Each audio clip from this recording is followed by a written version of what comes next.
Jesus didn't leave us guessing about how he'll return because he left us a literal blueprint, and it's hidden in the Jewish wedding tradition. It matches the rapture, the tribulation, and the millennial reign of Christ, step by step. In my last video, I talked about how the Feast of Trumpets and the phrase, "No one knows the day or hour, not even the Son, but only the Father," is a direct reference to Jewish wedding customs. But today, I want to show you every part of the Jewish wedding prophecies and what's still to come. So let's start from the beginning. In ancient Israel, the groom would travel to the home of the bride along with his father. He would bring a marriage contract and he would offer a bride price to show how valuable she was to him. If the bride accepted, they were legally bound, even though the marriage wasn't fully complete yet. That's what Jesus did for us, his bride, the church.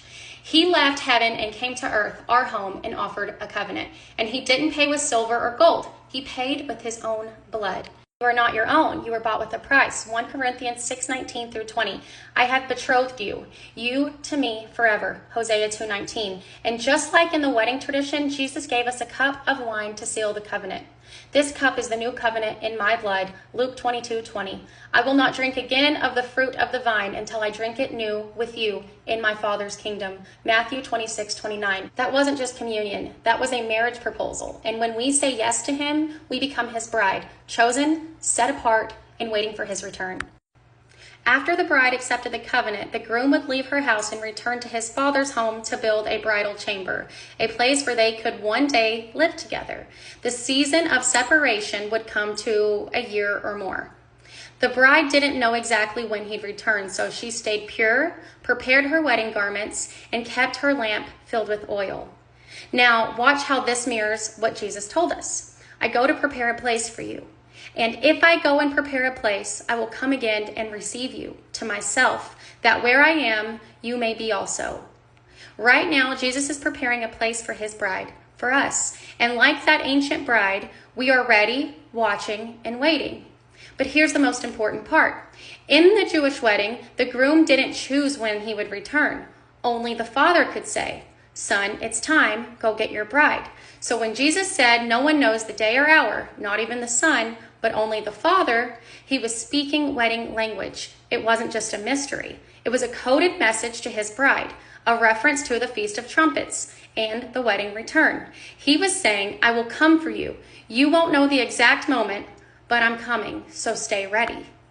When the father gave the word, the groom would suddenly return, usually at night, with a shout and the blast of a trumpet. Sound familiar?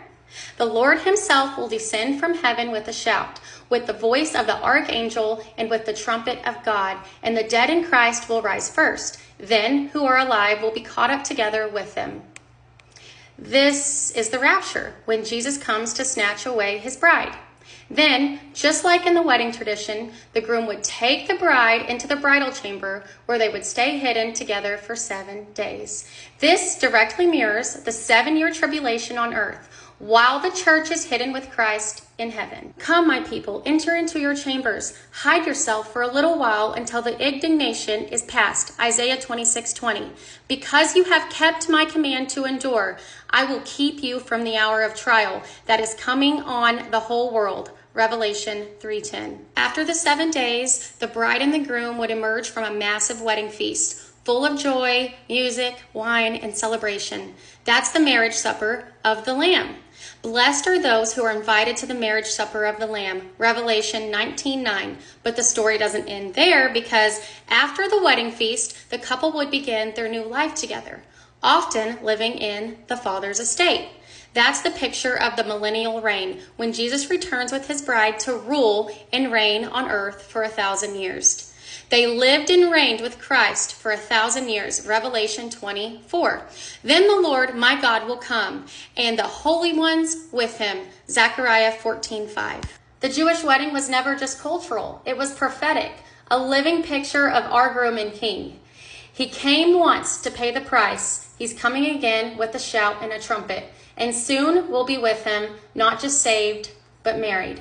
Bride of Christ, keep your lamps burning.